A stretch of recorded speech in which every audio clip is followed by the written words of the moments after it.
mistakes. You will see things that are not complete, and that's because we're not done. So the film is right now with editors in New York City. They are part of our community. So they are editing through the lived experiences that many of us share. So they've got it. It will be finished in terms of what the film industry calls picture lock status as of this time next week. And then our head editor will be coming to Columbus for a couple of days and spending some time across the street at the Wexner Center for the Arts. They have graciously agreed to help us with color and sound and essentially professionalizing things that we absolutely do not know how to do, and we've run out of money to pay for. So they're going to help us. So thanks to the Wexner Center for the Arts for that. Okay, I want to add something after you talk about women's studies, but you go ahead. This is, it's like a full circle moment for us, and especially for me. When I got here in 79, I was bitter. I was supposed to be going to school out in California. I am a first generation to go to college. My father really didn't think that college was a useful thing. And if you were going to go to college, there was only one college to go to, and that was the Ohio State University. Some of you might agree with that. I did not.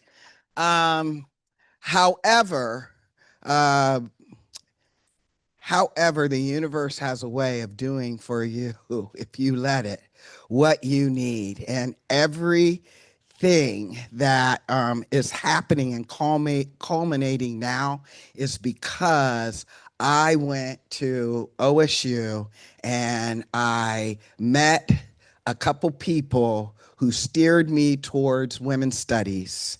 And the rest, as we say, is one for the books. And the folks prior to that I met at Jack's and Summit Station also guided me on that road. I saw them doing this activist work out in the community and how it trickled over into this women's studies program. And everything about this has the synergy back and forth. I cannot think of one without the other. They both fed me, they both allowed me to emerge into the beautiful, brilliant light that you see today. Hey, hey, it's a long road. And I'm so thankful for the founders. I mean, I love history. And I was as amazed then at what they were doing as I am amazed today. And I feel blessed that we've had this opportunity to bring these communities back together again in a way that only the Midwest and our little town of Columbus, Ohio could do. I want to say just briefly too, and I put these notes on my phone, which it's not my favorite way, but to give you some data about the relationship between women's gender and sexuality studies, women's studies, feminist studies, Center for Women, women's liberation, whatever you called that place over there at Ohio State whenever you were here. I want to tell you just in terms of data, how important those people who were part of that program, whether you were affiliates, whether you were students, whether you were teachers, librarians, are to this project.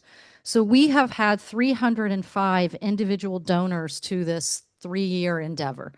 Of those 305 donors, 63 of them are directly affiliated with WGSS. We have had, this project is well into $150,000, which we didn't have. And so we made that money come to life. Some of that came through grants, but 36,000 of that came because of WGSS connections. Some of you in this room made major contributions to this project.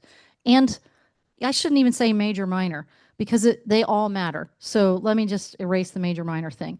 38% 98% of the individual donations were affiliated with WGS. Sorry, I'm getting a little nervous, but we started a Kickstarter campaign, and before we began that, we just had to test the waters. And so we called up some of the people who are in this room, and we said nervously, would you help us? Would you be someone who would just put your name on this project? And I can't tell you how quickly we got a yes with a $1,000 check.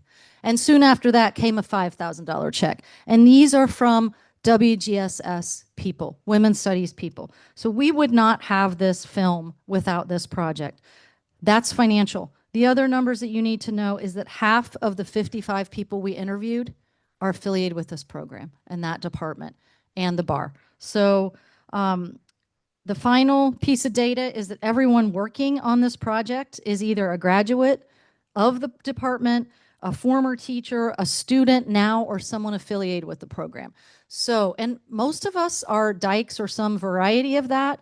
And once again, this does not happen without WGSS, without JAX. So thank you all for coming today to just connect those dots.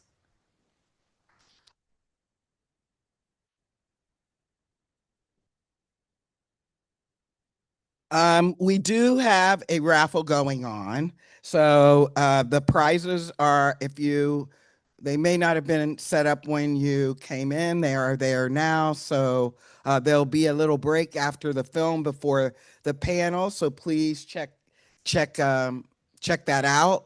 There's art over there, and I think there's a t-shirt prize package and a few other raffle items. So if you don't mind to do that, please. You want to talk about? Oh, Joanne Patterson, Dr. Patterson, are you here? I didn't see her come in. She's not here. So just very quickly, she was going to be here to talk about a public health project that's connected to this film. Women in Philanthropy is a subset project of the Alumni Association at Ohio State, but they're rather independent. And so we got a $42,000 grant from them to do research. Some of you in the room participated in our research study. The study is all about looking at loneliness and isolation and social connection in lesbians age 55 and older, really trying to look at what is the impact of losing our spaces. And we went in, or at least I went in thinking one of the things that we were going to find is that a lot of people were isolated and lonely because we don't have these spaces anymore. But we haven't crunched all the data yet. But what I saw and heard when we talked to people was that actually lots of people are really thriving. And it's because they have stayed cohesive even though those spaces are gone, because we know how to build community. So that's Joanne was going to talk about that, and that's just the update. We will have an event in 6 or 8 months where we share that data with folks. Anything else? Yep. Okay. I just would like to really quickly acknowledge our volunteers. There are two, Deb and Lolita. They have to leave early, so I just wanted to kind of lift their names up and have you give them a round of applause. Our volunteers have been invaluable to us. They pop up and come and help out and help us figure this out because a lot of the project has been organic. I mean, we have a process now, but it was very organic in the beginning. And they were gracious with their time and their patience. And I always like to say thank you, volunteers. So now what I'm going to do is move this podium out of the way and this mic stand, and we can get started. Thank you.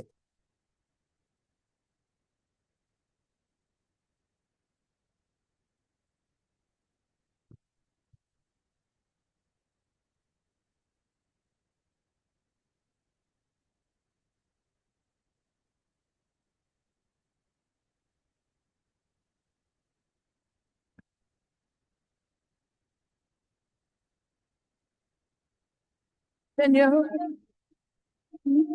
put your arms around me. Your arms around me. I'm ready to sweet surrender. Oh, my nights so warm and tender.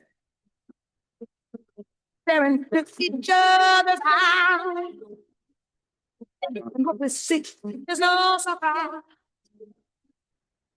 That a feeling most would treasure.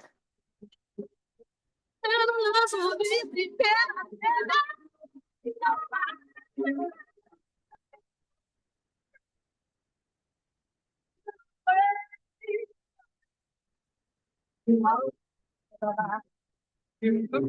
nobody, baby. Nobody, baby.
You always live your life, never thinking of the future. Prove yourself, you are the move you make. Take your chances, win or lose. You are the stuff you think. You, that's the only way. Shake yourself, your every move you make.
Here from the lands we hail, here from the living land. We're gonna tease you, if you're tired, you try to squeeze you. We're gonna get you if you let. Here come the land we hail. Don't go trying to find, run away or try to hide. We want your loving, that's our plan. From the land we hail. Only he's breathing down the stairs. He's stepping up behind. history of the Southern Station. My board was hopefully a safe place for thousands of women who went through those doors over 40 years. This is to celebrate the first historical marker recognizing the LGBTQ community here in Columbus. And I can say for myself, it's long overdue. This has been a dream of mine for over 35 years. I am passionate about history and I am passionate about Ohio.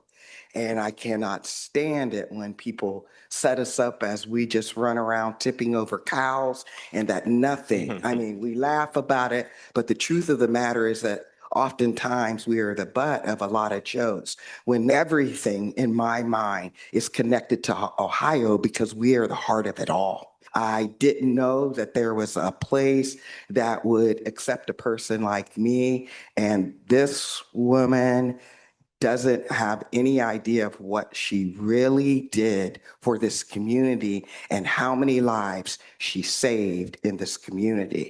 I'm also from Ohio, from an Appalachian community, and coming to Columbus was something that saved my life, and I never expected to stay here longer than 6 months, and it's been 20 plus years, and it's because of Summit Station, Lester Singleton, the magic that happened at that bar, and the ripple effect goes on across so many generations.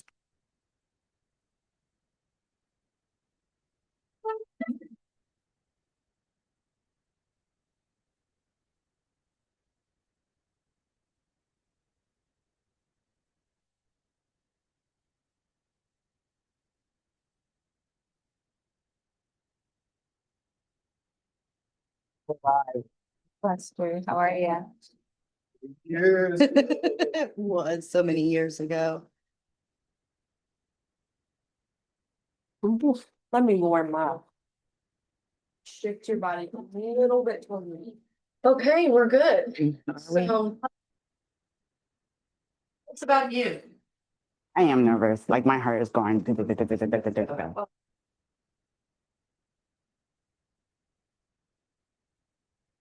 Now I'm subconscious. Yeah. So you're gonna edit it, right? Yeah. Okay, so I don't have to worry if I flub up real name or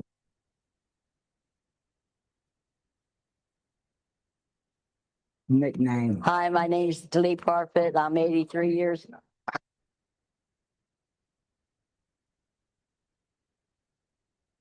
How do you identify? Mostly a decrepit elderly person, but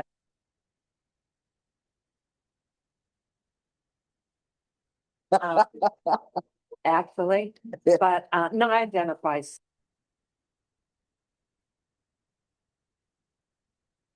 So as a dyke, as a lesbian. As a dyke. There we go. Yeah.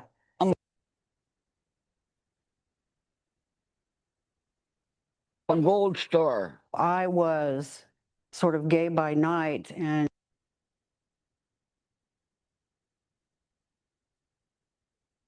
straight woman during the day. I mean, I didn't even hear about people being gay until probably I was an adolescent. There was something outlawish about the whole thing. Pinky rings were a sign that you were gay. One day I happened upon Summit Station. I decided I was going to go to this place that I heard about. First, I saw that empty storefront, and that scared me because I thought, you know, boy, they were really doing something evil here, you know, something scary. It was dark and smoky, and of course it had no windows. You know, it's like a secret society. There were women over here, there were women over here, and there were women at the bar, and there were women playing pool. You could touch each other, you could wear what you wanted, you could kiss. Before long, I was spending 6 nights a week at the bar. It would have been 7 if they were open on Sunday, but they weren't. I remember that first night just kind of looking around like, is anybody waiting for us? Like, is somebody gonna get us? And then when we went in, it was like a whole nother world. It just felt right. It was like Dorothy waking up and walking out of that door and everything's black and white, and then you go in and everything's Technicolor.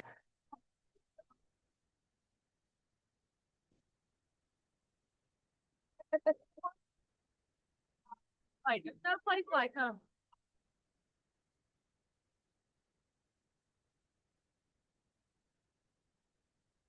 Oh my God, standing outside here brings back so many memories. I can still see the awning. I can still see the box or whatever that was that people used to sit on. I feel like the motorcycles are behind me. Yeah, people leaning up against the wall, having It- their cigarettes. Still have the same excited feeling about going inside that I had, 40 years ago? It's like muscle memory. I can just feel it in my body. That door and the way that it separated all the scary out here, all the homophobia, all the violence. Open it, and then it was just love, safety, family. Should we go home? Let's do it. It was like a portal. It's like you knew when you walked through that door, the world was entirely different. It was kind of like this vortex of life slowing down and going at the speed that you needed to go at. It was probably the biggest rite of passage that I had in my lifetime, to finally feel that I could be somewhere and belong.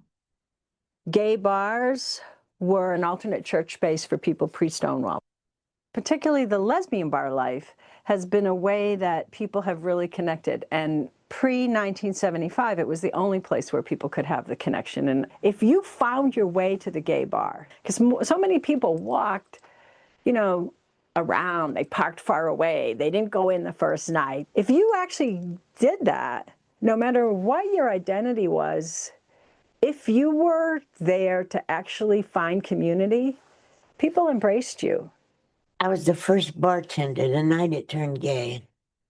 Who were you leading up to that point, kind of before you bought the bar? In college. It was my first gay bar. I went to the gay bar in Toledo, and I walked in there, and it was really, most of us might walk out of it today. Women were being themselves. Back then it wasn't lawyers and doctors and school teachers going to bars. They couldn't. There was factory workers, which I've been, food service, which I've been, the working class. But that's the first time I ever felt I belonged in the world. I think that's what people felt when they came to Summit.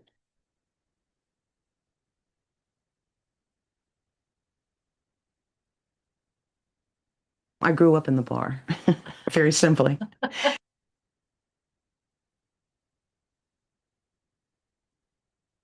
Jack's was everything. It was the only place where I could be an authentic lesbian.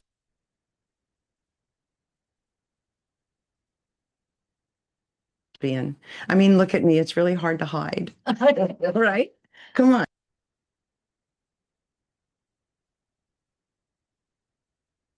I've never been any different than I am right now. And in that place, I was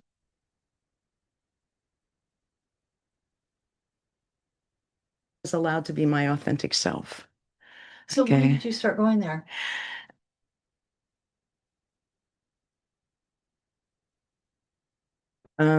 Before I was supposed to. As in you were.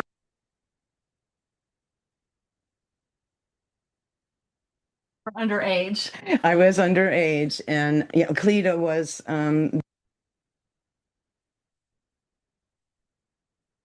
the owner at that time, and we had agreements that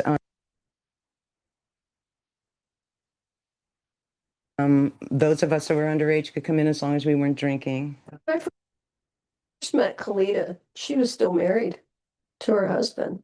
And I found that really unusual, but very cool that here was this, what I considered straight woman running this place for women to come in and have a safe haven and have a place to go. at a time where, you know, it was rare. And then later on in life, Kalita herself came out. Well, we hear she and Petey were together for a while. A long time. The night I got hired to Boston, everybody got on the phones, you know, the grapevine. And that night was packed. That first night is Jack's, 71. Before we came to made a gay, it was a go-go bar. And it had a sign over the top that said Jack's a go-go. What made you want to buy the bar? Like what spoke to you and said, I have to? I can't let it be a boys' bar. That's all we had for years. There was no women's bar. I never wanted to own a bar, but I just couldn't. No, I don't have any money, but I'll find some. And I did.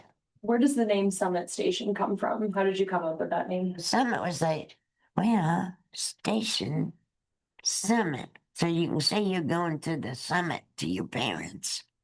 And I needed something that didn't say, go, go, come in, all you guys.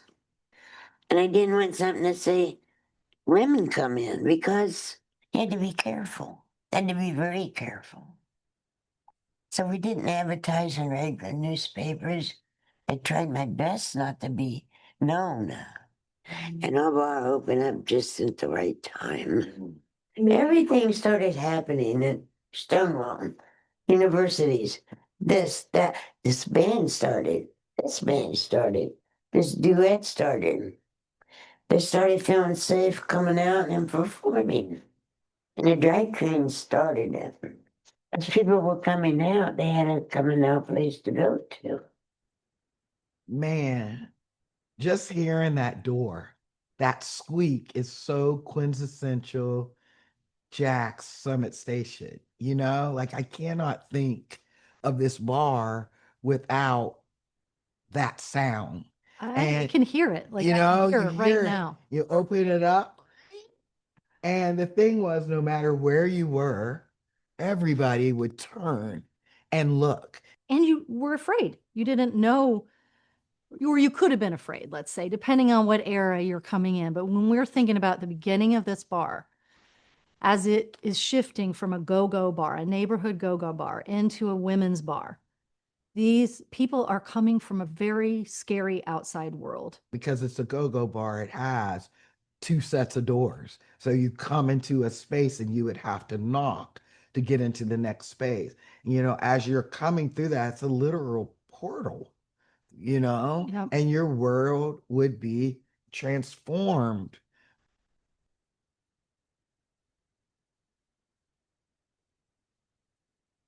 Yeah.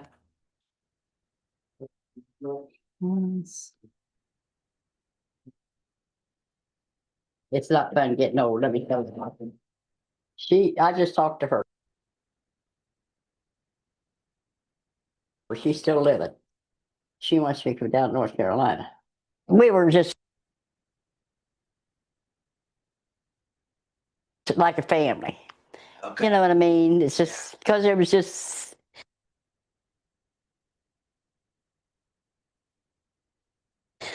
not easy back then. So we kind of clung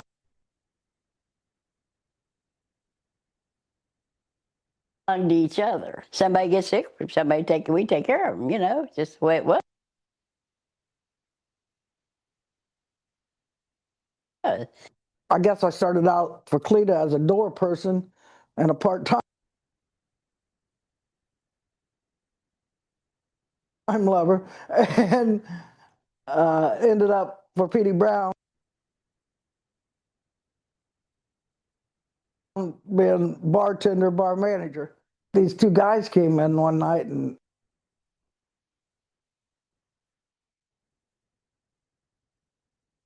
went to the back of the bar. Me and Pegger was working, and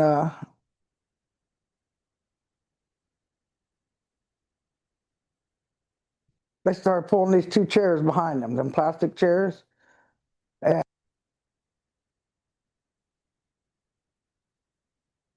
And we both seen that. Me and Pegger went over there and we snatched them chairs up from them and escorted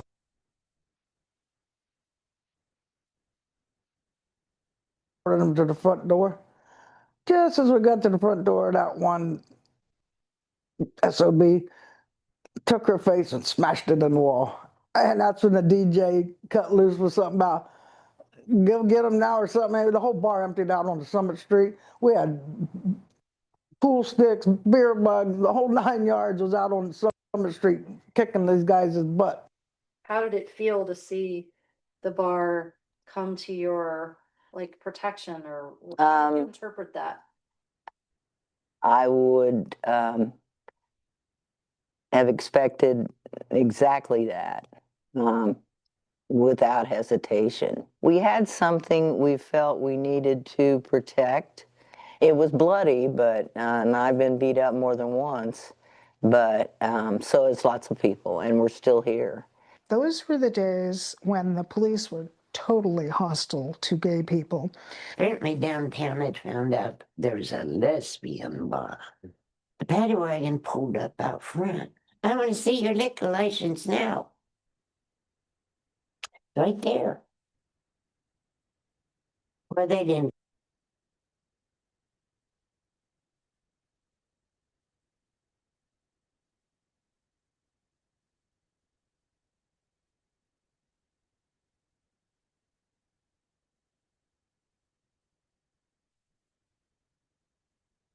It's not using optimize it, which will allow it to play better. So if you'll just sort of, we apologize, if you'll just give us a few minutes, we'll We appreciate everybody's patience on this. What I assume is happening that because there's no OSU football game, everybody on campus is using the campus Wi-Fi.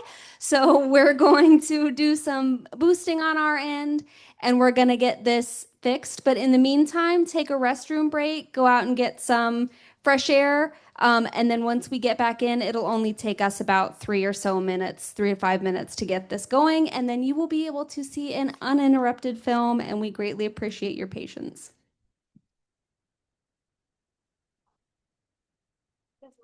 Oh, okay, got it. So it's the person that has been developing it for them gave them the link only. In the background. Oh, okay. Yeah. Got it. Yeah. That makes sense. Yeah. It's, I mean, in general, yeah, even if you're not, yeah, like rough is rough, but not this kind of rough. So we're gonna get that fixed real quick for folks. Depends on where they probably reported that it's something higher. You know, then that's like when we do stuff. Okay.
Justin played it back for her.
Through what we're living through.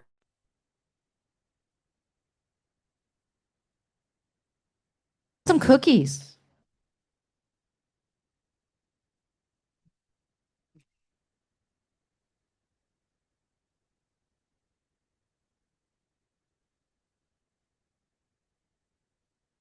So they're only here at 7:30.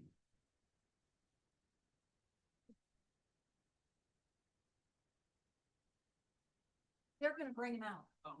She's going to set them out in just a second. We're also going to pass out some note cards. If you want to provide any feedback for us, we're happy to take it. And Phil's going to help pass those out with some pens.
You did like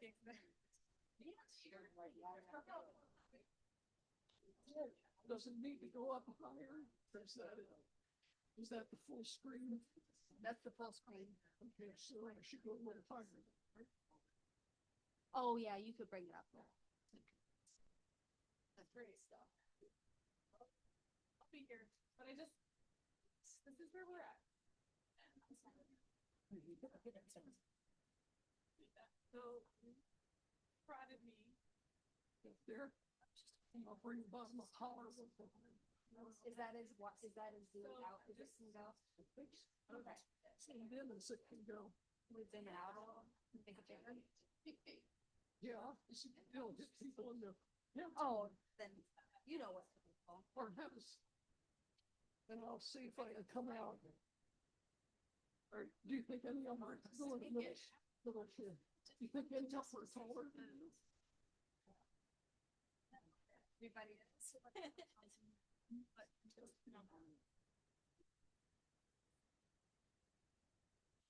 Okay. This is where.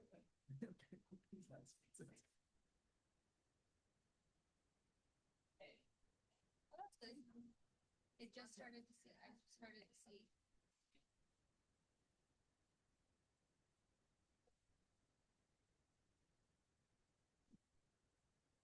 Oh, great. Yeah. What did you do? Thanks all.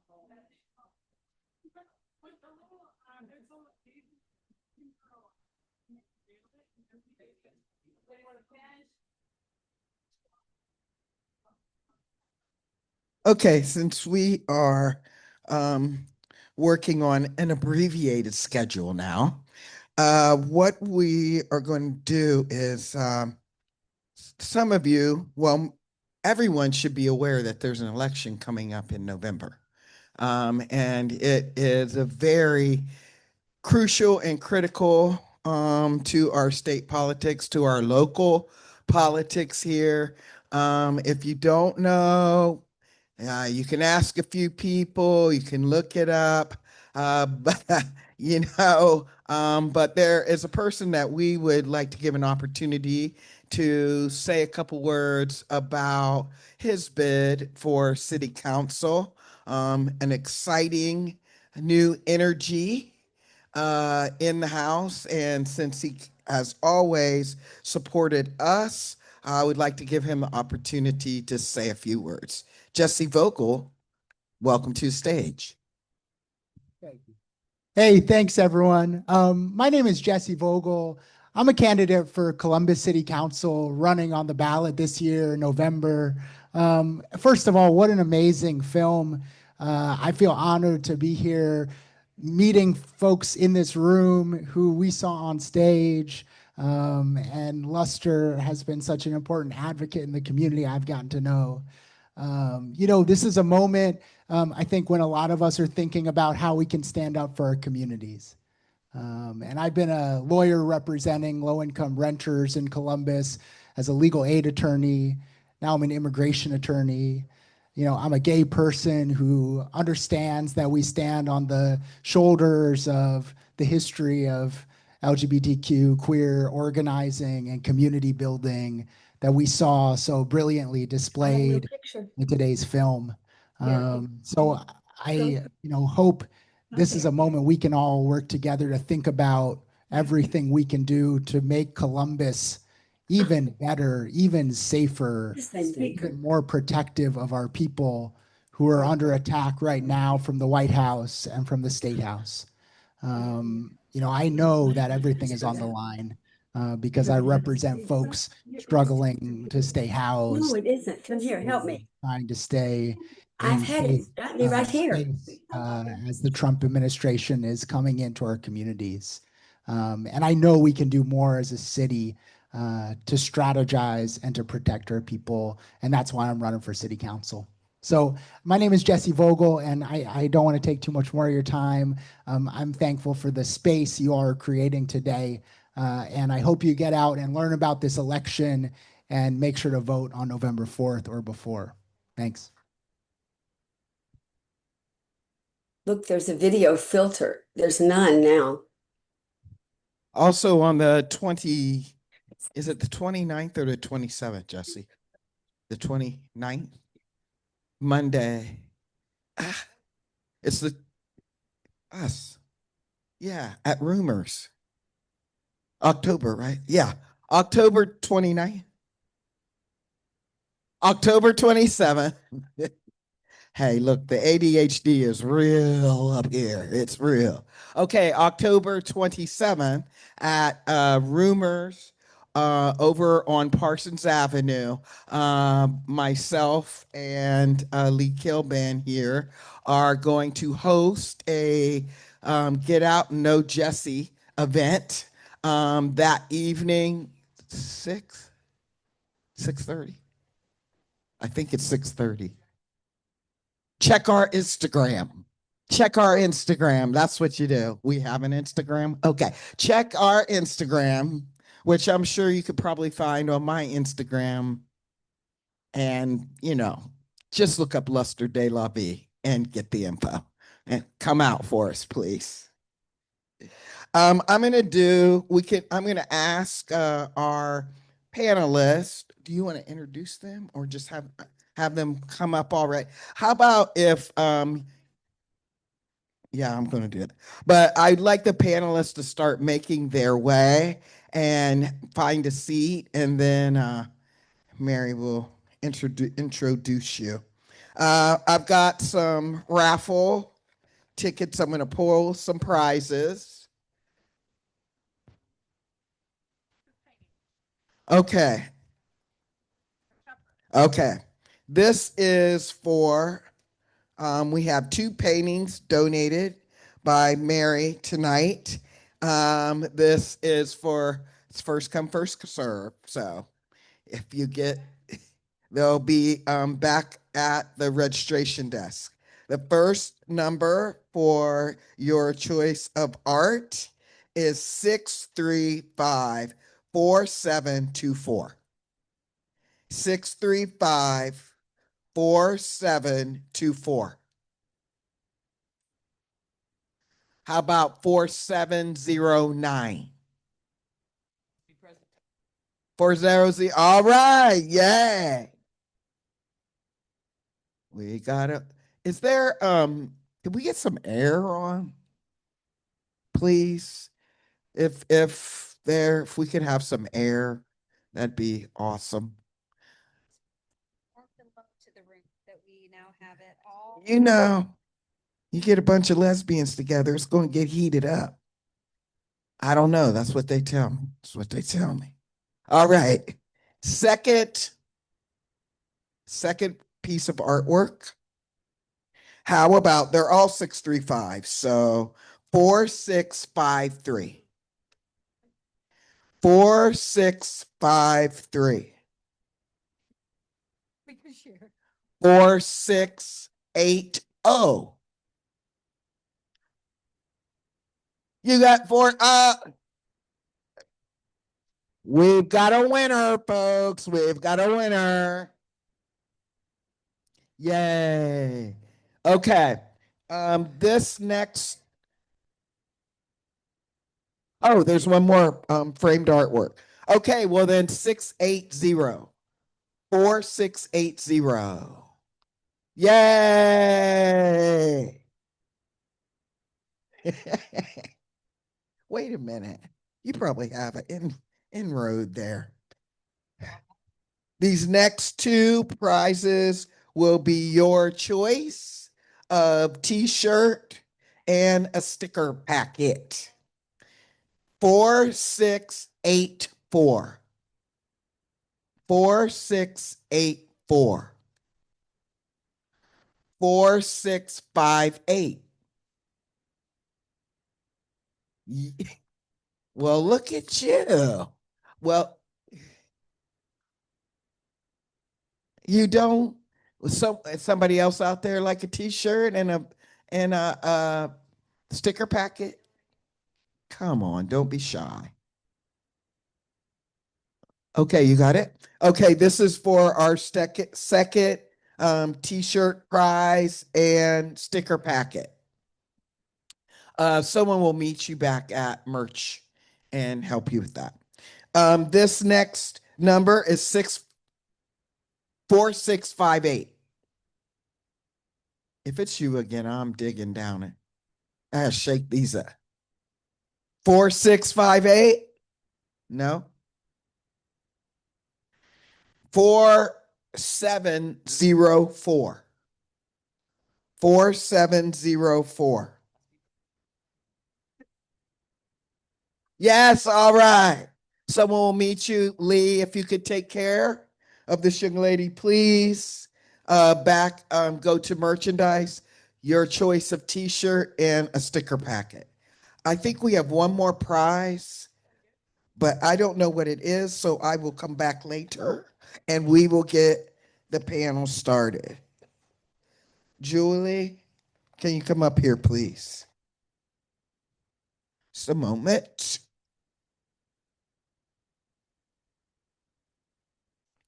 Julia? Okay. Well, she had a little something she was going to say. That's okay. You could do it. Oh.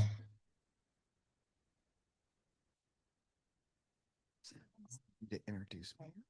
Okay, yes. Oh my gosh, this is an honor. I get to introduce Mary Haller. I'm wearing a pen that Mary gave me yesterday that I'm going to cherish forever. It says, "Silence is the voice of complicity." So we're going to have the honor of listening to Mary, and Mary's going to moderate this panel. So here we go, Mary Haller. Hey, great. I'm going to put this up here. See if I can figure out how to get it pointed towards me.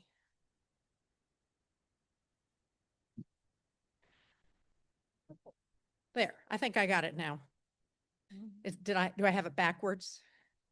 I used to do sound, but it's been a lot of years. So this panel discussion came about as the result of some discussions we had with the OSU Office of Women's Studies about their 50th anniversary. Some of you may have come from that conference. This was a post-conference event. And what we wanted to do was to have a panel of founders and foremothers of the Office of Women's Studies and some of the other feminist community organizations that existed in the 1970s and 1980s, back when the Office of Women's Studies was first getting started. And we were unable to do that there. We had sort of a roundtable discussion, but we felt like, this was our space, well, our borrowed space, our gifted space from WOSU. And it was time that we had control of. So we thought, well, let's do the panel of founders and foremothers at this event. So there are interconnections here between Jax and Summit Station, which you just saw 90 minutes about the history of, and other feminist and lesbian activities and organizations. The very existence of each of those organizations laid the groundwork for other lesbian feminist organizations over the years. And women's studies was one of the most visible symbols because it was at OSU. So we wanted to take the opportunity to recognize and celebrate some of the women who were the early advocates, founders, and developers of women's studies, and founders and developers of other organizations that supported women and lesbian causes. You probably noticed our display out here that shows the three panels. One is women's studies and women's services in the middle, and then on both sides, the Women's Action Collective and the Women's Music Union, two of which were some of the most active community organizations providing spaces for us to gather and have social activities. So our panelists today can talk about all of those organizations. And we have three panelists who are joining us by video, and I hope that they're there. I don't know how to know if they're there. Let me introduce them first, just to make sure they're there. We have with us by video Caroline Sparks. Oh, I see Caroline's name up there. That's great. Caroline, you can unmute yourself now. So Caroline Sparks, some of you may know the name, was a strong advocate to create the OSU Center for Women's Studies. And she served as a member of that staff while she was pursuing degrees in psychology at OSU. She was also one of the founders of the Women's Action Collective, Women Against Rape, and other member organizations like the Rape Crisis Center, the Single Mothers Support Group, Women's Co-op Garage, Fan the Flames Bookstore. She and 7 other women applied for and received federal funding to reduce violence against women in the OSU campus area. I actually talked about that in the film. And that project, which was named Community Action Strategies to Stop Rape, operated for 4 years and trained women in self-defense and martial arts, established safe houses in the campus area, and created the Whistle Alert program for women to call for help if they felt threatened. Caroline was also one of the lead organizers for the very first Take Back the Night March in 1978. Also with us is Lila Rupp, a distinguished professor of feminist studies at the University of Santa Barbara. She publishes on women's movements and sexualities. She was hired in 1977 as the first faculty appointment in the Office of Women's Studies at OSU, with a joint appointment in the Department of History, which I have heard her say, I've heard Lila say that was her dream job, to come to OSU and have the dual appointment in Women's Studies in the Department of History. And in 2002, Lila and her partner of 47 years, Verda Taylor, were both recruited to UC Santa Barbara.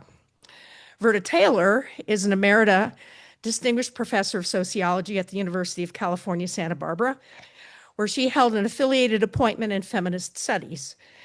She taught and continues to publish on gender, sexualities, and social movements. In 1983, she co-edited Feminist Frontiers, a leading women's studies text now forthcoming in an 11th edition, with Lila as her co-editor. She held a joint appointment at OSU Women's Studies from 1982 to 1985 and continued as an affiliated faculty member until she was recruited, along with Lila, to UC Santa Barbara in 2002. And Verda and Lila met at a women's studies event in 1978. And today they are celebrating their 47th anniversary. So happy anniversary, Lila and Verda. Then on the stage here with me are my good friends, Jan Britton, who moved to Columbus for grad school in 1971 and was so impressed with the gay and feminist activities that she dropped out of grad school and plunged into their advocacy efforts. She advocated for the creation of the OSU Office of Women's Studies. She was an active member and the house manager of the Women's Action Collective and a founding member of Lesbian Peer Support. When OSU finally agreed to form the Office of Women's Studies in 1975, Jan was invited to join as a graduate associate. She also served as the president of the Lesbian Business Association and an HIV testing counselor and buddy to men with AIDS. Next is Dr. Phyllis Gorman. Phil earned an undergraduate, Dr. Phil, we call her sometimes.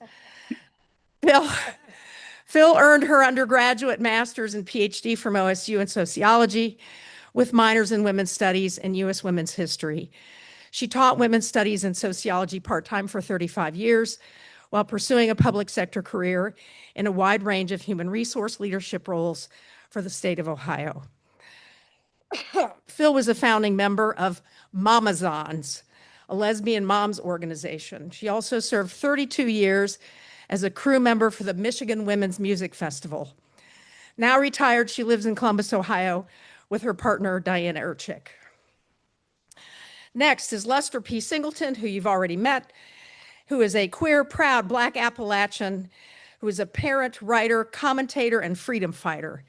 He holds MA and BA degrees in women's studies from OSU, and while in school there served as the coordinator of the GLBT Student Services and the director of Ethnic Student Services. He is co-founder of the Graduate and Undergraduate Women's Studies Student Association and just retired from a 30-plus year career in public health, patient advocacy, and policy. And Lester, as you know, is also one of the filmmakers of Free Beer Tomorrow.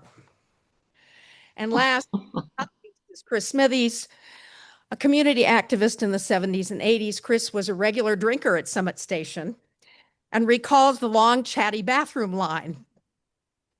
She worked with the Women's Music Union, started Calico's, a women's performance space, and then joined Women's Studies as a TA while she pursued a PhD in counseling. She developed the first courses in women's health and feminist psychological theory.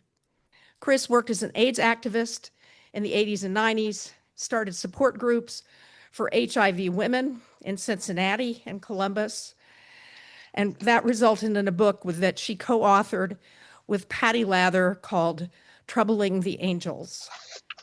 Her private psychology practice continues and serves women and marginalized folks. And one of the pioneer lesbian mothers in the 90s, Chris considers raising a strong feminist daughter her most joyful accomplishment. I also want to take just a minute to acknowledge a couple other founders and foremothers who are in the audience, our friends Peg Richards-Mosier and Sandy Schulman. They're not on the Sandy. Sorry. Where are they? Where? I know, I want to see them too. Where are they? I can't see them. I know. Oh, good. Thanks for moving the camera. Oh, I see them. There they are, Caroline. Purple, Caroline on the right. Red hair and purple. Caroline. And Sandy I'm also right here. in services and was one of the co-authors of the proposal to create the OSU Center for Women's Studies. Both are clinical psychologists and have been feminist and lesbian activists for many years. So I just wanted to say hi and thank both of you. So here we all are. How are you guys doing on the video? Hey. Good. All right. Well, I sent out a few questions. I hope that we can, I don't have any idea what time it is or how much time we have. I don't think I've seen your last round of questions. Okay, well, let's just go. Okay. So I want to start because I think linearly in terms of history. I want to start back in the 70s, and I want to ask Caroline and Jan, what were some of the activist strategies and tactics that women used and that ultimately convinced OSU leadership to establish an Office of Women's Studies in 1975. Jan, where are you? I can't see you. She's here on the panel. Hi. The blue shirt and the hat. Jan got there before I did by about a year. I mean, or they had been working on women's studies for about a year. I arrived in the fall of to start my psychology studies. I arrived in the fall of 1970, and there was already a panel. So, Jan, can you answer what some of your early moves were? Well, I was a graduate student at the time at, does this work? Yes. I was a graduate student, so I didn't get to go to any of the meetings except the planning meetings, which were run as consensus, just like the consciousness raising groups that we were involved in at the time. I didn't get to go to the meetings with the OSU bigwigs, but it was evident that they were anywhere from hostile to indifferent to the whole idea of establishing women's studies. And it amused a year or so ago. Excuse me. Published one of the memoirs, I think, of Mildred Monday. I hadn't remembered this detail, but every time a group of people went to meet with the OSU administrators, they would have a bullet point agenda that they wanted to bring up. And at the top of everyone's page in capital letters was written, "Don't smile." Still good advice if you want to be effective in getting something done, because I think it unnerved the administrators that the women they were meeting with weren't acting like, nice girls. little ladies. So thank you for listening. No, they didn't smile if they didn't get their way. So I do think that remains good advice today. And Jan and I had been in meetings with the president of the university and his assistants several times, and we were the bad cops, and everyone else was the good cops. And we were good at being the bad cops and taking them on about things that we thought should happen. This too, President Anderson was the president of OSU at the time, and he said things to us like, "I think I understand women pretty well. I've got 3 at home." This didn't sit well with us bad cops. So we gave him some trouble, and we found out years later, Pam Unger, who was the first actual director of women's studies after we got women's studies approved, Pam Unger said that one of the aides to Anderson told her one time that they were scared to death of us. So Jan, we did some good. One of the things that I discovered when I got there, I had come from Seattle, from the University of Washington, and we were totally organized. Seattle is a very experienced area for people who are organizing, and we were all organizing and protesting the Vietnam War. I was part of the group that took over the freeway. I had a wonderful time in Seattle, so I was prepared to organize. And when I drove into Ohio, I spent 5 days in my Volkswagen Bug with all my goods around me. I only saw 2 tall buildings, and I thought, oh God, what have I done? I found a psychology student, very liberal, who had an apartment to offer to new students. And I ended up in that house, living with one of the guys who was downstairs. And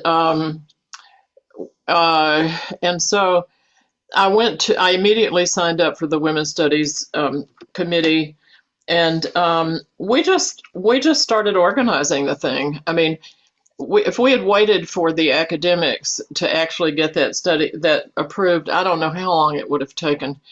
So we did things that we were after Enerson at all times. We just never let up. So those of you that are organizers and have been doing organizing for a lot of years, you know this. You just have to keep at it. You never let them rest. Tell And some of so, Caroline, about following Dr. Enerson around and some of the other tactics that you all use to get right. public.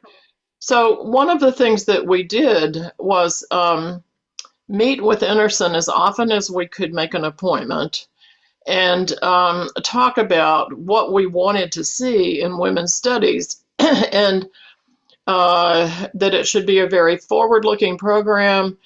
It should appeal to everybody at OSU who wanted to be part of it.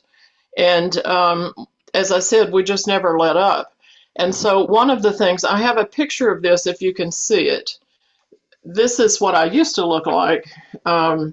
This is a picture of those of us who had spent the last money of the Women's Studies group on hiring an airplane to fly around the university during football, the Michigan-Ohio game, dragging a huge banner that said, OSU, what about women?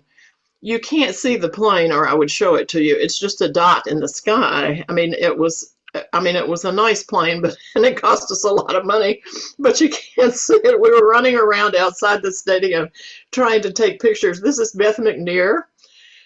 This is Luke King, and in the middle here with hair down to my waist is me. And Anne is the name of the woman beside me, and I cannot remember her last name. Both Beth McNear and Luke King are now dead. And so it was a wonderful afternoon. We just had a wonderful time running around the stadium every time the plane came, and it was dragging a banner that said, OSU, what about women? And that was our motto for getting women's studies. And so one of the funniest nights I ever spent at my house, surrounded by whatever women we could get together, Enerson was visiting Japan, and he was supposed to be at a luncheon on a certain day. And we decided to call two women that were with us at that time, were from the National Organization of Women, and they had organizing experience. And they said we could probably reach Tokyo now and ask them to stand in front of the place that we knew Enerson was going to have lunch with Japanese officials and hold signs that said, OSU, what about women? And they actually did it. We actually reached the Tokyo now with the help of operators, and we didn't speak Japanese.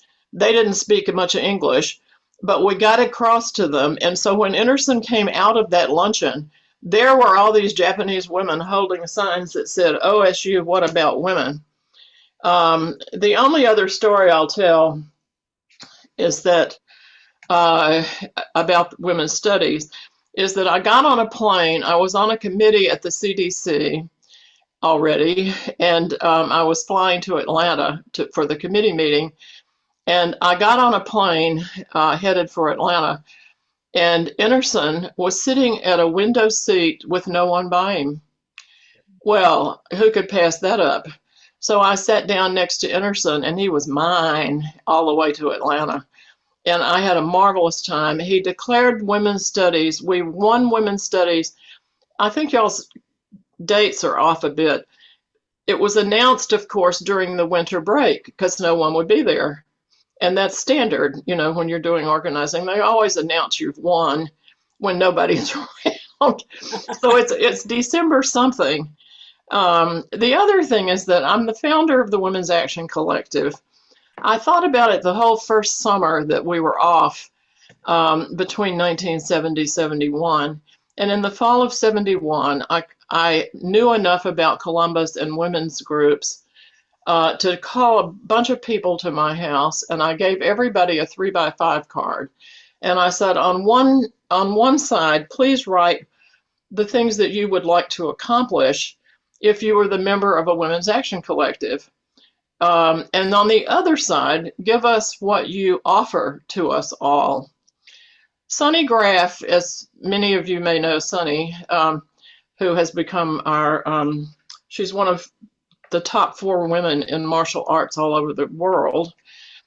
Sunny Graff was sitting there. She was a freshman, and she didn't know what to write. And I said, well, just do what you can. And so she still remembers this whenever I see Sunny, because we're still in touch. And she's like a little sister to me. And so she wrote down martial arts, that she would like to start martial arts. She had never had it before. And that she couldn't think of anything she could offer to the community.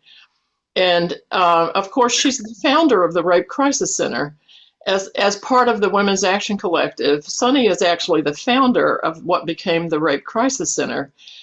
And one of our members of our group was murdered. Some of you may know this story. Toni Goman was a woman who was fired from OSU because her manager had witnessed the manager slapped a woman, and Toni had watched that. The manager then got Toni fired within 6 months, and she had no job. She went out to the West Coast with a guy she was dating, and we never saw her again. The pieces of her body washed up on Topanga Beach Canyon, and we named the crisis center the Toni Goman Rape Crisis Center of Columbus, Ohio. And her murder has never been solved. I only wish. So of the group of us that wrote the grant that gave us money for 4 years to stop violence against women was right at that point. And we got the money. It's the only grant I know of where everybody on staff had the same salaries. We turned it in to the National Institute of Mental Health. It was the first of their rape grants. And I said, we need to get this written. We need to get it in fast because the committee has never met before to formalize their operation. So we had applied. I insisted that Ami Baron and I drive, who was living in my house. We lost, not only did we lose Toni Goman, we just lost Ami 4 years ago. She died of a brain aneurysm. And so Beth McNair and Ami and Lou were all part of that first group. And the group that got the grant have remained like sisters. Debbie Chalfie was watching the movie earlier. I had told her it was on. We just lost Crindy Losham-Cole. Some of you may remember Debbie and Crindy were together as a team as gay women for 48 years. They missed their 50th anniversary by 2 years. So we just went to Crindy's. She died of lung cancer, and we just went to her memorial. Sarah McKinley, some of you may remember from the Rape Crisis Center as well. We just went to Crindy's memorial 2 weeks ago. So I miss all of these people. And but money was never an issue. When we got the grant, I got a call from the committee. They were in session, and Ami and I had gone to meet who would become the director of this from NIMH. And it turned out that she was Jewish, and Ami was Sabra, Israeli Sabra, and would only wear Israeli colors, and she was in her Israeli sandals with her cap that you may remember Ami for, that had a red star on the front of it. And I said, this is really not the outfit we should wear to meet the government. And she said she refused. And it turned out that so here was our person who became a dear friend after we got the grant, who said, you're from Israel and you're a Sabra? She said, oh yes, I was technically Palestinian, but 2 weeks later, Israel became a state, and her entire family had escaped the Holocaust and had landed in Israel after much trouble after Hitler had been killed. or killed himself. And so they were survivors of the Holocaust. And so she and Ami got along always. And I was just sort of the second person, the third person out there. Although Gloria and I still know each other because she still lives here. She's retired now. I am Caroline, now thank you very much 82 years old, and that's all I'm going to say. Thank you very much for all of your stories and all of your remarks. I want to move to some of the other panelists now. And I guess I'd like to ask those of you who were active at OSU, whether you were in a student role, a TA role, or a faculty role, how did OSU respond to the beginnings of women's studies and to these feminist organizations that you all partnered with? Because in those days, there were very close partnerships between the community organizations like Women Against Rape, like the Women's Music Union, and both Women's Studies and Women's Services. So how did OSU respond to that, and what are some stories that you have to tell about those times? I don't mind jumping in if that's okay. I've told enough. So I obviously came late to the game in terms of the founding of women's studies. I was the first faculty appointment in 1977, and you can tell from the stories we've heard how long it took to get this going, how you really have to be persistent. But I'll tell you two things. One is when I came for my job interview, I was pretty terrified. I had kind of looked up that in the old days where there were catalogs and you could see pictures of deans and stuff, and the dean of the College of Humanities that was going to do the hire was an ex-CIA agent and a Russian historian. And the first thing he said to me was, "Well, so women's studies, are you going to be radical enough?" And I have no idea what I said in response, because that was such a gotcha kind of question. The other thing I want to say is that what I was told when I arrived was that women's studies, the administration agreed to establish women's studies because Michigan had just established a women's studies program. And you couldn't have something at Michigan. It had to be, not only there had to be one at Ohio State, there had to be a bigger and better one. And that was when the money had actually been increased. Although it was still an Office of Women's Studies, which technically couldn't have faculty, couldn't have courses, couldn't have any of those things. Verda? Okay. Hi, Caroline. By the way, I was on Caroline's PhD committee. So nice to see you. Okay. So my story is a little different. I did come in late to this process, but I have a couple of stories that are pretty relevant. First of all, I was co-director of the Disaster Research Center, which is in the same floor as feminist studies. And I was, something I can say now that I couldn't say until he died, I was being sexually harassed by the co-director, who was a man. And I finally had my last argument with him and walked out that day and walked down the hall and right into the women's studies office. So let me sort of say my most important role, I think, in a way, in helping to start the program was I was the faculty member who got the task, and it wasn't a pleasant one, of appearing before academic affairs after all of you all had done all this wonderful work of activism, and some of whom, again, couldn't be on the panel, who are here today in the audience. And I was driven there by Kelly McCormick, who Phyllis's helped establish Mamas On and was Phyllis's partner, and again, one of my PhD students. And I was driven there to argue for the women's studies major. And we knew that in order to have a department, we needed to have students. And like Carolyn knew that in order to have a department, we needed money. And that was this, well, I'll say in a minute how smart that was from a social movement standpoint. So basically, I remember they abused me. Same thing. Why would we ever need a women's studies program? How can you possibly justify it? I can't even remember all the negative things they said. But the thing that finally worked was when I said to them, there is a National Association of Women's Studies that was established in 1977. Michigan has formed its women's studies department, and Ohio State will be the only Big Ten school not to have started a women's studies program.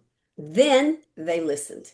That's all they cared. They, of course, hadn't met all you all and didn't know what was really going on. So that was So anyway, that was one of my claims to fame. But the other thing I'd really like to say, I think that's really so important about what we've heard here today in this film.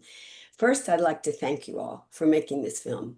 This film was so moving to me because what many of you may not know is my most cited academic article is an article about lesbian feminist communities.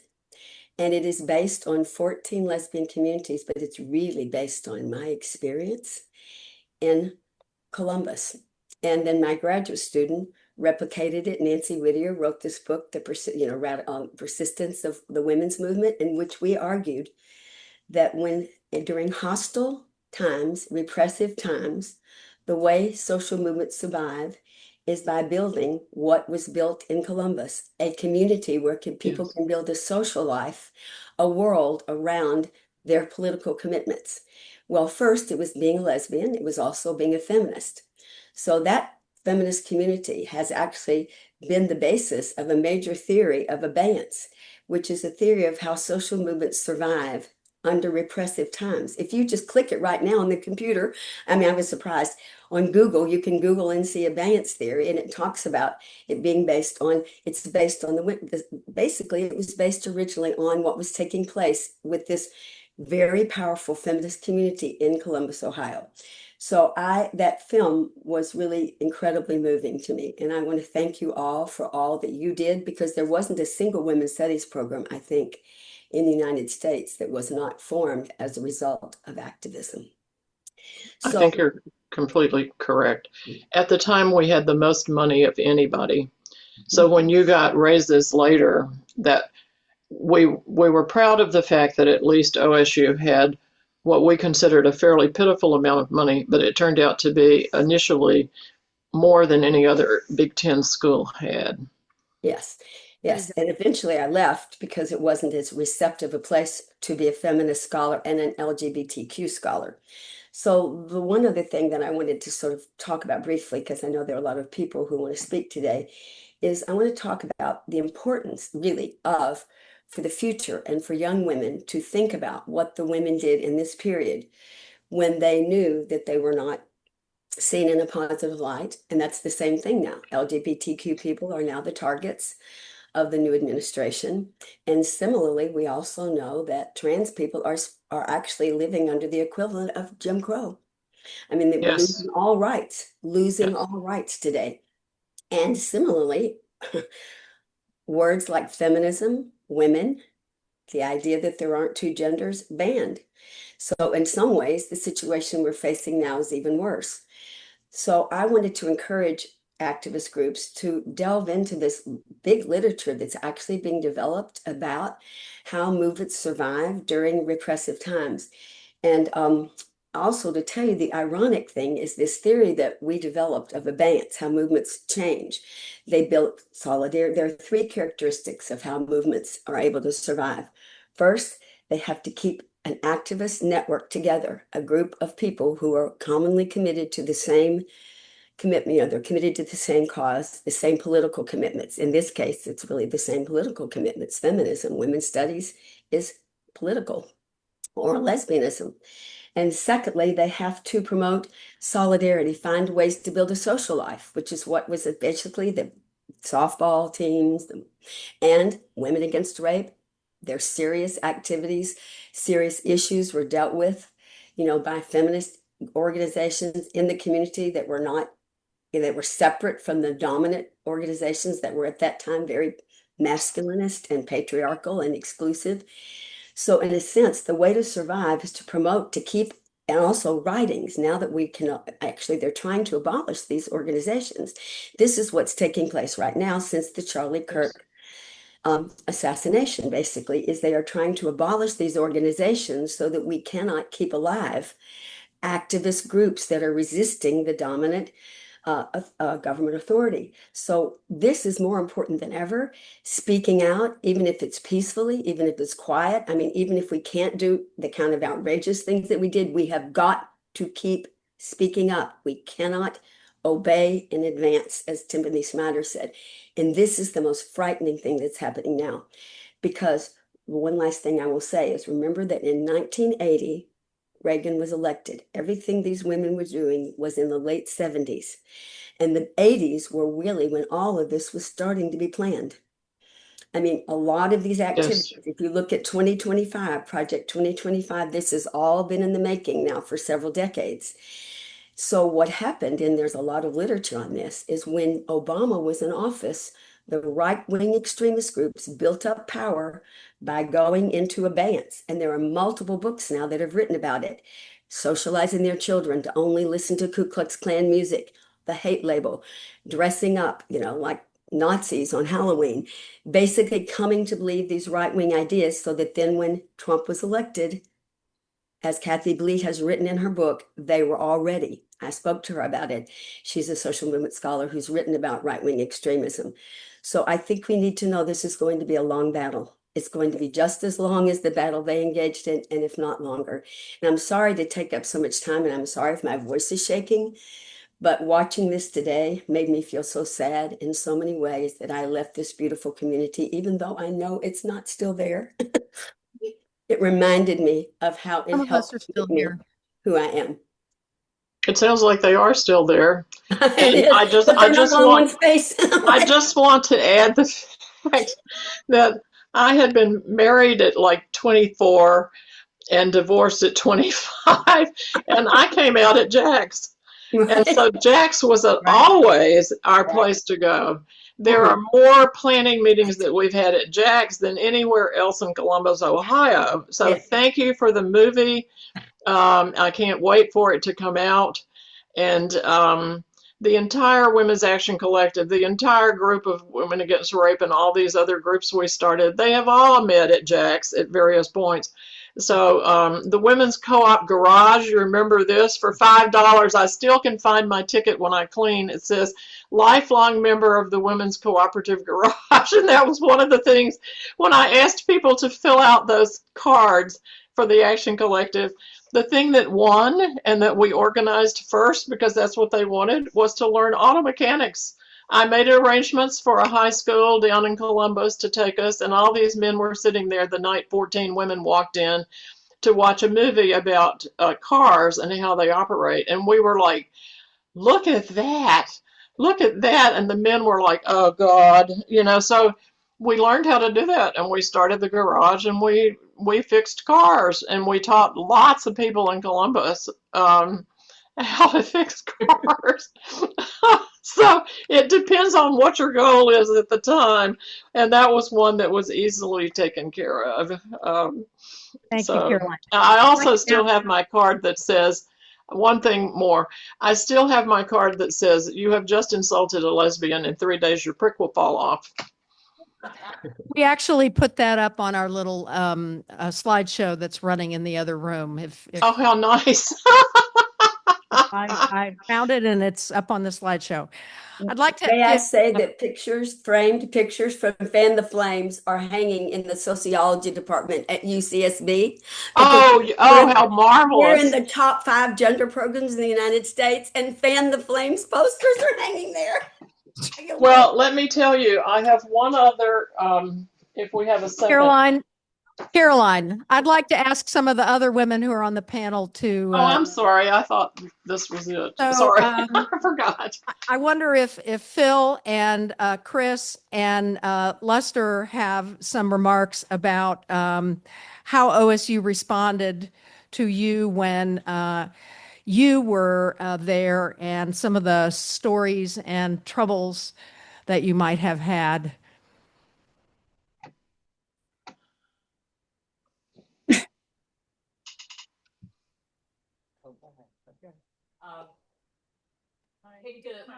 No, I don't need to use the mic. Yeah, use the mic so that other people can hear you. So right there is what I was like as an undergraduate at OSU, because all shouting out directions and me not wanting to follow them. I was a work study student as an undergraduate for sociology faculty. Laurel Richardson, I met Verda Taylor in the sociology department, who was my advisor for my master's on the Daughters of Bilitis, the first lesbian social movement organization in the United States. I did an AIDS dissertation. I had a PhD minor in history. Lila supported me. We all loved taking Verda and Lila's classes. Even when we couldn't be in their classes, we'd go to the bookstore and buy the books so their students couldn't have them because we wanted them in our libraries. It was a time that I personally think maybe part of why they changed the rules at Ohio State and you have to graduate more quickly was because I just didn't want to leave. So I started in 1975 and I got my PhD in 1992. And the clock on the rules, literally, I was sliding the of my dissertation to the lady who measures the margins with a ruler, and there were like 3 days left. So it was really, Oh really, man, that's wonderful to know. and you know, in our family, Kelly McCormick, who got the shout out, thank you so much. She and I were together for 30 years, founded Mamazons, lesbian moms group here. And women's studies, my PhD from Ohio State let me find my voice. And I was already a pain in the ass. I already had confidence in myself, but often not the training, the academic training I got served me well. And just this last couple of weeks, I have a friend, an old lesbian, surprising, right? Who's had a car accident and needs support. And so those skills, those organizing skills, those advocacy skills, I Yes. work in the community and will until, I mean, the day I die, right? Yeah. Oh, I came here from Los Angeles, and there were 2 buildings. You carry your luggage off the plane. Yes. This on? Are you hearing Just me? probably Okay. a little Okay. closer. There you go. Okay. Thank you. And someone reminded me earlier that the way they first met me, I came from the Feminist Women's Health Center in Los Angeles, and we were all into self-help. And of course, self-help was using a speculum and looking at your own cervix. And of course, I went first, and a lot of people saw my cervix before I met them. And this woman tonight said, you know, she still has that speculum. I have given that up. No, but I think I've seen your cervix. Don't ask me. No, I've already, you've lectured when I've invited you all at several points in my life. Thank you. I loved Columbus in the 70s and the 80s. There's a lot that was struggle, but there was so much that was invigorating and exciting and communal. I was especially gratified to work with the Women's Music Union, which was we really were a collective, though we didn't call ourselves that. We called ourselves a union.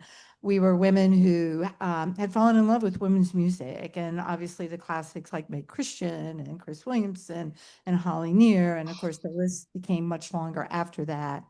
And we felt that one of the things that, you know, had changed, helped us change our lives and discover who we were, was listening to women's music. And we saw this as a wonderful way to support other women and to, you know, bring other women into the fold. When I heard women's music for the first time, it was really the first music I really related to, and I see some other heads nodding. So some of us in the group had musical capabilities. Some of us, such as myself, had absolutely zero. So it was kind of a way to be involved in the music scene without having any musical talent whatsoever. And we knew nothing. We knew nothing about being a production company. And we figured it out. That's a theme I think that you've heard repeated a lot tonight. And we had women in the group who learned to do sound. We learned how to find and negotiate with venues. We learned how to work with agents. We started by producing concerts in church basements and the basement of Hillel. And in addition to what we were learning, we had tremendous support and collaboration with women's services, with women's studies, with the Action Collective. As we grew and became more skilled, we eventually went from the church basement scene to the National Women's Studies Association, which the 5th annual conference was held in Columbus in 1983. And we produced in Mershon. I remember I had to talk on the microphone in Mershon. It was the scariest moment of my entire life. Prepared me for this, I guess. And Women's Services, particularly helped us market the event. Women's Studies, of course, was the host for the conference. At that venue, we had Fan the Flames bookstore. We had a record company. Probably Women Against Rape had a booth. And, women came from all over the country to this conference and to this event. So it felt very empowering. And in addition to the joy and relaxation that Jax and Summit Station provided, I do think, and Phyllis kind of nodded at me, that going to concerts fed our souls and helped us know each other and share music and share the joy and the purpose and the comfort of women's music. So that collaboration, I guess, is the thing that I hope we still have, or at least can restore. Thank you. It was a great date night. It was a great date night. Yeah. And we had childcare and sliding scale income. Oh yeah, always. So Lester, you were of a different, a later generation in the 90s. You and Julie were in the 90s. Well, yes and no. I actually start going to Summit Station in 74. I don't get here to Ohio State until 79. And I think it takes me it actually took me 15 years because I didn't have the money. It was a quarter. At that time, it was quarters. It was a quarter on, it was a quarter off. I was homeless a lot of the time, living out of my car. And it's kind of hard to be holding down 2 jobs, living in your car, and keeping up with school. So, but it all worked to put me there at the time that I needed to be there. So I was aware of the Women's Action Collective and all these other groups that were going on because I was at Summit. But people were a little bit older than me, and I was I was so shy it sort of crippled me, if you could believe it. Always a goof, but when it came right down to it, I was really quiet and I was young. So I knew to just be quiet and I would just sit on the peripheries of these women. I also worked at Girl Scout camp and would hear these conversations going on. So I was aware that feminism was alive and strong in Columbus, but it would take Dottie Painter I couldn't find a foothold here at OSU. I wanted to go into education and change the world, but as soon as I got in there, I realized that it's a lot harder. Well, look at what's going on now. It was not going to work for me. And so she told me about, there's this discipline called women's studies. At that time, I was identifying politically as a lesbian. For those of you who don't know, I am a trans man. And at that time, I was identifying politically as a lesbian. I could get down with the politics. It made sense. Grew up in a church situation surrounded by a plethora of strong women. So I had the jargon, I understood it, it made sense, and I said, sure. And I ended up going over there. And when I get there, there's Julie Applegate and the rest of the cohorts. And I don't know. I don't remember taking you guys to Summit. She says I did that. I probably did because I was a good 10, 12 years older than any of my classmates. I didn't even know why I knew why undergrad and I got through that, but I had no idea why you went to grad school. And I really didn't. I had no idea. I had no support, but uh, Lee, huh? Valerie Lee saw the potential and sent someone to my house. And I tell this story because this is how we get around all of this stuff and make things do. If I'd gone the traditional way, I had miserably failed the the interview. I'd miserably failed. I didn't have the jargon. I didn't understand what I needed to say to even be there. She sent someone to my house to sit there and arranged a phone interview and had this person sit there and coach me through it so that I would get into the program.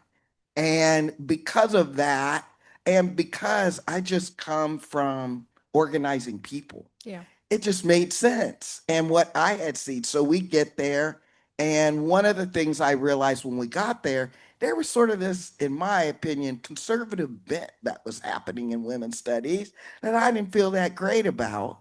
And so we needed to do something about it. We needed identity politics to come to the forefront of what was happening. I was not seeing the other reason that I wouldn't often join in to the things that the collective was doing and other lesbians were doing is because I didn't see anybody that had this pretty brown skin like me. Yeah. So I didn't know if that was a space for me. I'm also at this place where there's something going on with my gender that I don't know how to talk about. I know I'm not a butch. I'm more of a pretty boy. But we didn't have that language. But what I did know is you got to speak up.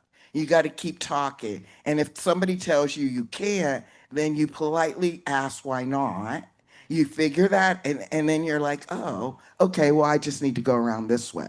If the door's shut, the window might be open. If the window's shut, there might be a crack over here that you could slip into, and that's what we do for each other. And if I get my toe in there, I'm going to turn around and I'm going to help you get your toenail in there. And if we get 10 toenails in there, we might be able to get a whole half foot. And that is, and so, I also was aware, just being a freedom fighter, that the students' power is amazing. And we just have to convince each other to do it. So that's what we did. We decided that there needed to be a Women's Studies Student Association because our voices were not being heard. And we just created it.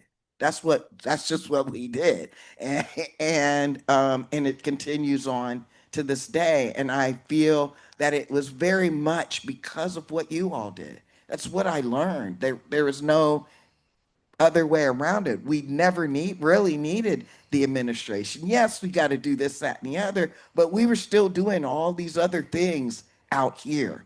The concerts were amazing that you all put on. Unbelievable. I worked with Dorothy Hassan-Kopoulos with the lesbian, she was doing lesbian health when even the lesbians were giving her a hard time about doing lesbian health, but she just stayed on it. And now look at, what has happened. So that's what we did. We always pushed back. We always asked the questions that we were not encouraged to ask, but we asked them anyway. And that is why we were able to create the International Drag King Extravaganza as a bona fide university sanctioned event. How do we do that? Well, it's just some paperwork to fill out, And that's what, I'm saying, look at this 50 years, you can do it is possible. So because of your rousing speech now, I'd like to, I want to try and end soon so everyone can go home. So I'd like to ask everybody along the lines of what some of the other speakers have said, if you had one piece of advice for young people about how to hold on to the rights and the protections that we all have fought so hard for over these years. What is the one, or you could have two pieces of advice to young people to make sure that we don't lose the rights and protections that were fought so hard for in the feminist and the lesbian movements? So whoever wants to go. Never construct an obstacle for yourself. Nice. Make Very somebody good. else stop you. Don't stop yourself. Be Right. brave.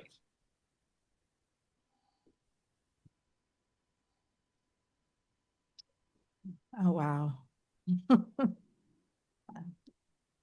Go to the Chris Williamson concert on October 4th.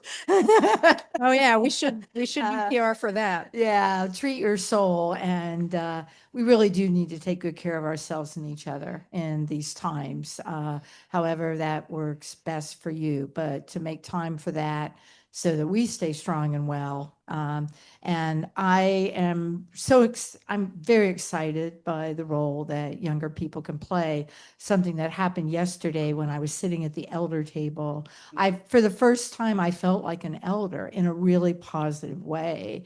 I always used to look at women who, looked like me and gray hair and all that, lots of wrinkles, and go, oh, those are amazing elders. And I had this feeling yesterday, like, whoa, I'm at that table. What a privilege. And a lot of inspiration came from young people who spoke about what they're doing in jobs like commerce, that the women's studies background has paid off for them. So take good care of yourselves and each other. Well, I return to that advice not to take no for an answer. If something needs to be done, then you make it happen. It's necessary. And we have done that for a long time. We're not going to be nice little accommodating ladies, especially when the stakes get so high. So we need to fight for what we need, and we need to demonstrate to those who think that we're going to go back to the 50s or the 15th century or wherever they want to take us. That's not how it's going to be. We need to stand up for what we must have and take good care of ourselves. And I'm sure there's tons of more advice. I'm proud of the people who are standing up to take the batons these days. Yeah. Because we change the world, we just never finish it. We pass it on to the next generation. Yes. To do their part.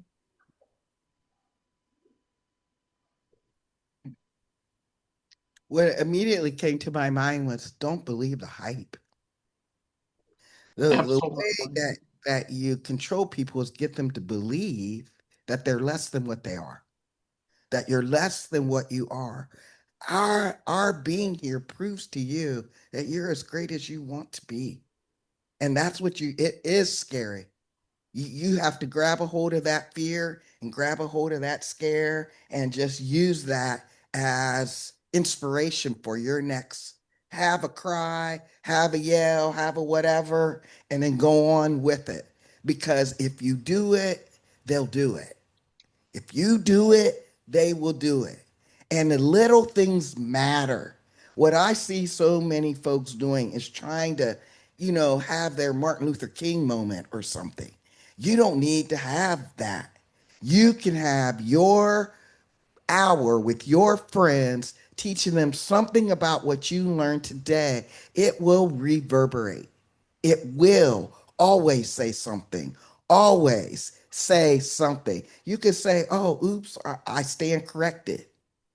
You might be wrong, but say something, because I guarantee you there are 3, 4, 5, 1,000 other people who want to say the same thing. You're not alone.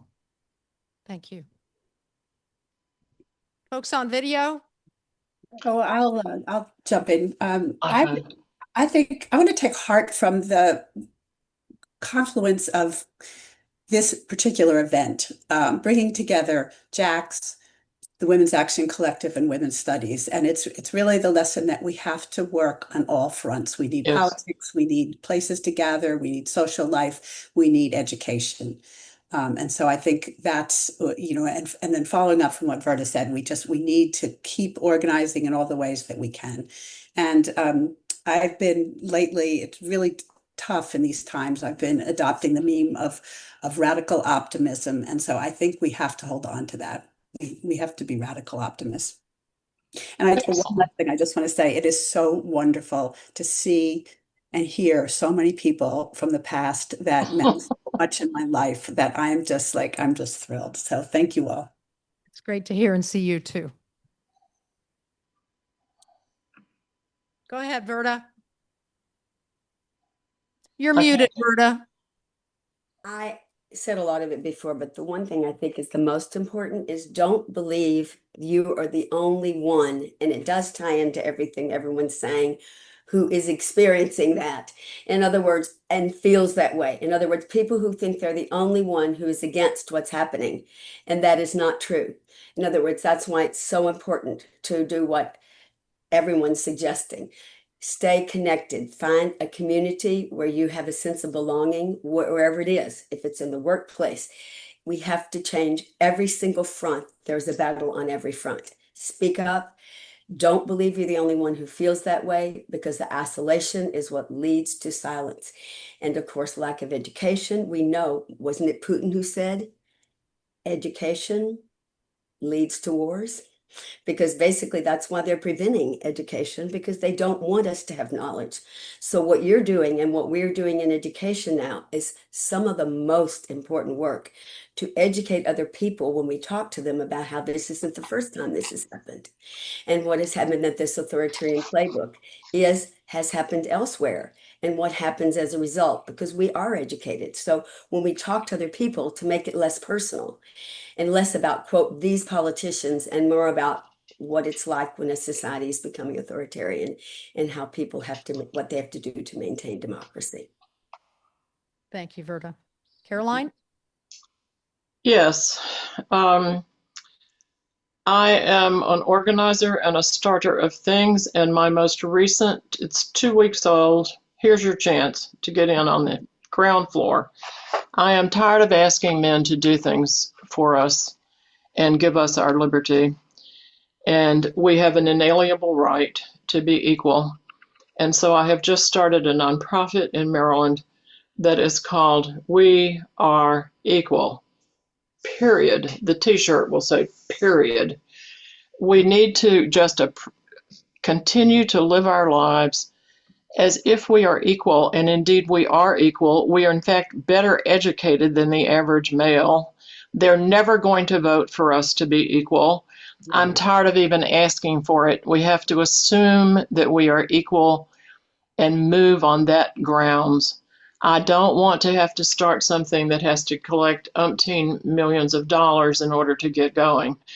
As far as I'm concerned, I'm near the end of my life, and I will go out with a t-shirt that says, "We are equal." The end. If anyone would like to be on the board, and I also need, I taught at GW for 24 years, and I'm running my own company now for psychology. But if you need a placement as an intern, I'm looking for interns. I'm looking for social workers. I'm looking for LPCs if you've got any of the credentials that you need. Or if not, you want to just work for something that says we are equal, do call me. Mary has my phone number. I have Caroline's contact information, so yes, come and but see. I hope some of you will get in touch. And, you know, I have a place you can stay. If you come to my house, I live in Silver Spring, Maryland, and my offices are in Chevy Chase. So do think of at least coming to talk about it and see what you can do. Lila, I would love to have you and Verda involved in this on the West Coast, where we just say simply, well, we're equal, you know. By the way, I'm wearing, if you can't see, yes, sweet old lady. Can you see this? Sweet old lady more like battle tested queen. Right. I got it from Pam Unger. I mean, I bought one my color, but hers is green, but it's a wonderful shirt. But I'm just going to wear a shirt, and if you want a shirt, let me know. I mean, because the shirts are going to say we are equal, and then on the bottom of it, period. If you like that idea, I'd be welcome to talk to you. And Jan, if you're not going to be on my board of directors, what's the point? So let's talk soon. Thank Okay. you. So I have one piece of advice, and that is we need to stay together. We need to stay connected. We have social media now. We didn't used to have that.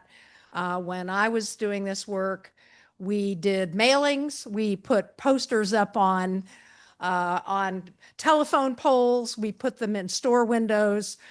We had to do mass mailings where we had to sort by zip code. We had mimeograph machines. We have so much more now. So let's stay connected and don't think about what you can't do. Think about what you can do. So that's my parting piece of advice. And I'd like to say thank you to all of our friends, founders and foremothers, Lila, Verda, Caroline, Phil, Chris, Jan, and Luster. Thank you so much for being with us today, sharing your wisdom. Thank you, everybody. Don't throw anything away either. Remember, they're trying to destroy all of women's history, all of lesbian gay history. So keep that in mind. Bye. Thank you very much. Bye. It's great to see you, and happy anniversary Nice to see everyone. Thank you. Thank Caroline, you. it was Thank you. great Have a to nice see you. dinner. You are still the Caroline I remember. And I would have to say that grant, if someone asked me if the single most thing that kept that community alive, it was that grant. Because I think so. The house, a space, just like the National Women's They Club. have now torn both houses down. Of course. And they've built an apartment building, so I'm glad I haven't lived to see it. We all went, when Ami died, we all met in Columbus, our group of 7. We met in Columbus in 2022 to talk about Ami and to memorialize her life. Yes. And thank God the 2 houses were still standing. I don't think I can take it to go back to Columbus. I'm not ready to do that and see that the houses are gone. Now, wasn't it during the pandemic when I thought it was either right before the pandemic. I will gladly give Lila and Verda your telephone number, Caroline. Okay. I'm sorry. And Okay. you all by the way, for anyone who wants to see it, I rode my horse on the 75th anniversary of women's suffrage. This is me on horseback. I had 2 horses, and we marched like women always did to celebrate when we got the vote. So there was nothing going on for the 75th anniversary 30 years ago. And so this is me on razzmatazz. And he's writing a book about and Caroline. friends of mine. And so my horses are dead now, but you just need to know that you can do anything and it doesn't matter. It took me a year and a half to organize this march down Pennsylvania Avenue like the suffragists did for years. And Thank if you you so want to much. go on YouTube, you can see us. I started a chorus, of course, for 12 years, and COVID cut me off. But you've got to see, we're singing Ethel Smythe's March of the Women, and you can go to YouTube and find it. Oh, good. Someone needs to write a book about you. That's my last comment. About Caroline Sparks. Bye, everybody. Thank you all Bye, so everybody. much. Bye.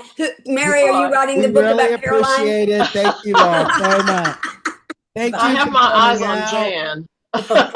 Thank you Where for, is she? for your patience and your time.